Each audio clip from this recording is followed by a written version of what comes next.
जन्नत की सरदार हजरत बीबी फातिमा रजी अल्लाह ताला अन्हा को रोजा रखने में कितनी मुश्किलात का सामना करना पड़ा, यह सुनकर आपकी भी आंखों में आंसू आ जाएंगे।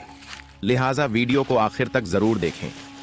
प्यारे दोस्तों, मदीना में रमजान की खुशियां फैल रही थीं, चारों ओर सहरी की तैयारियां हो रही थीं, लेकिन हजरत बीबी फातिमा रजी अल्लाह ताला अन्हा का घर शांत और निश्चल था। हजरत फातिमा रजी अल्लाह ताला अन्हा पूरी रात इबादत करने के बाद रोजा रखने के लिए सहरी खाने आगे बढ़ी, लेकिन देखा कि घर में एक बूंद पानी के अलावा कुछ भी खाने को नहीं था। उन्होंने थोड़ा पानी पिया और अल्लाह से दुआ करते हुए कहा, ऐ अल्लाह, मैं यह रोजा तेरी ही रजामंदी के लिए रख रही हूँ। अगर तू हमें तंगी भी देता है तो वह भी तेरी रहमत है।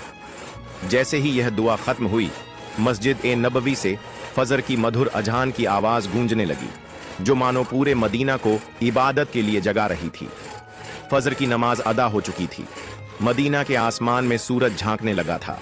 कुछ सहाबा मस्जिद नबवी से बाहर निकल रहे थे और कुछ व्यापारी रोजी रोटी कमाने के लिए निकल पड़े थे। इसी बीच हजरत अली रजी अल्लाह ताला अन्हु भी काम की तलाश में घर से बाहर निकले। इधर जैसे जैसे सुबह आगे बढ़ रही थी, वैसे वैसे भूख की तड़प भी बढ़ती जा रही थी। हजरत फातिमा रजी अल्लाह ताला अन्हा ने भी तो पानी के अलावा कुछ नहीं खाया था, फिर भी वह घर के एक कोने में बैठकर अल्लाह की इबादत कर रही थीं। इसी समय छोटे हसन और हुसैन रजी अल्लाह ताला अन्हुमा धीरे धीरे अपनी माँ फातिमा रजी अल्लाह ताला अन्हा के पास आए और मासूम आवाज में बोले, अम्मी जान, हमें बहुत भूख लगी है, हमें कुछ खाने को दो, अब तो भूख सहन नहीं हो रही। यह सुनकर हजरत फातिमा रजी अल्लाह ताला अन्हा की आंखों के कोनों में आंसू आ गए। दिल कराह उठा, लेकिन वह कुछ कह नहीं सकीं। फिर भी अपने बच्चों के सामने मुस्कुराकर बोली, बेटा, ये दुनिया तो बस एक इम्तिहान है, थोड़ा सब्र करो, इंशाअल्लाह तुम्हारे अब्बा जान कुछ खाना लेकर आएंगे। ये सुनकर छोटे हसन और हुसैन रजी अल्लाह ताला अन्हुमा खुश होकर वहां से चले गए, लेकिन बेचैनी से इफ्तार का इंतजार कर रहे थे। हजरत फातिमा रजी अल्लाह ताला अन्हा को भी बहुत तेज भूख लग रही थी, सिर हल्का झंझना रहा था। तब उन्होंने अल्लाह से दुआ की, ऐ अल्लाह, तू ही हमारा रिज्क देने वाला है।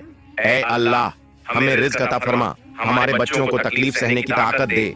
ऐ अल्लाह, हमारे ईमान को मजबूत रख। इस कठिन परीक्षा के बावजूद उनके दिल में न कोई शिकायत थी, न कोई मायूसी, बस सब्र और अल्लाह पर भरोसा था। इधर हजरत अली रजी अल्लाह ताला अन्हु को अब तक कोई काम नहीं मिला था।